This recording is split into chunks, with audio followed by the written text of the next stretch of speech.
അസ്സലാമു അലൈക്കും വറഹ്മത്തുള്ളാഹി വബറകാതുഹു. പ്രിയമുള്ളവരെ, അള്ളാഹുവിൻ്റെ വിശുദ്ധ മാസമായ റജബ് നമ്മിലേക്ക് സമാഗതമായിരിക്കുകയാണ്.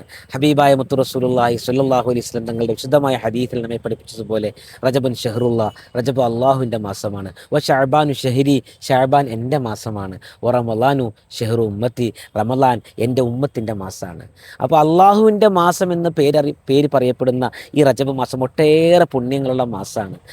പ്രത്യേകിച്ച് നമ്മുടെ ഇന്ത്യയുടെ സുൽത്താൻ അജ്മീർ ഖാജ റളിയല്ലാഹു അൻഹുവിൻ്റെ തിരുദർബാറിലേക്ക് ഹുബ്ബുസ്വാലിഹീൻ സിയാറ, എത്രയോ സിയാറത്ത് നമ്മൾ കൊണ്ടുപോയിക്കൊണ്ടിരിക്കുന്നു. എല്ലാ മാസവും നമ്മൾ പോയിക്കൊണ്ടിരിക്കുകയാണ്.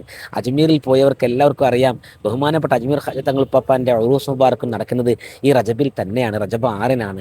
അപ്പോൾ നമുക്ക് ബഹുമാനപ്പെട്ടവരുടെ പേരിലൊരു മജ്ലിസ് റജബ് 6-ന് ആ ഉറൂസ് മുബാറക്ക് എല്ലാവരും ഒരുമിച്ച് കൂടി ഓൺലൈനിൽ നമുക്ക് പങ്കെടുക്കണം. അതിന് മുമ്പായിട്ട് മുത്തു റസൂലുള്ളാഹിൻ്റെ പേരിൽ, അജ്മീർ ഖാജൻ്റെ പേരിൽ, മഹാന്മാരുടെ പേരിലൊക്കെ നിയ്യത്ത് ചെയ്ത്, പ്രത്യേകിച്ച് ഖാജൻ്റെ പേരിൽ നിയ്യത്ത് ചെയ്തിട്ട് ഒരു 101 ഫാത്തിഹ നിങ്ങളെല്ലാവരും ഓതണം. ആ ഓതി നമുക്കതെല്ലാം കൂടി എല്ലാവരും കൂടി ഒരുമിച്ച് കൂടി ആ റജബ് 6 ഇൻഷാ അല്ലാഹ് ഈ വരുന്ന ശനിയാഴ്ച 27-ാം തീയതി ശനിയാഴ്ച രാവിലെ നമുക്ക് ദുആ ചെയ്യണം. ആ മജ്ലിസിൽ വെച്ച് എല്ലാവർക്കും വേണ്ടി ദുആ ചെയ്യും. ഒരുപാട് വിഷമങ്ങളും പ്രയാസങ്ങളിലൊക്കെ ഉള്ളവരുണ്ട്. അല്ലാഹു തആല എല്ലാത്തിനും നമ്മളെ സലാമത്ത് ചെയ്യട്ടെ.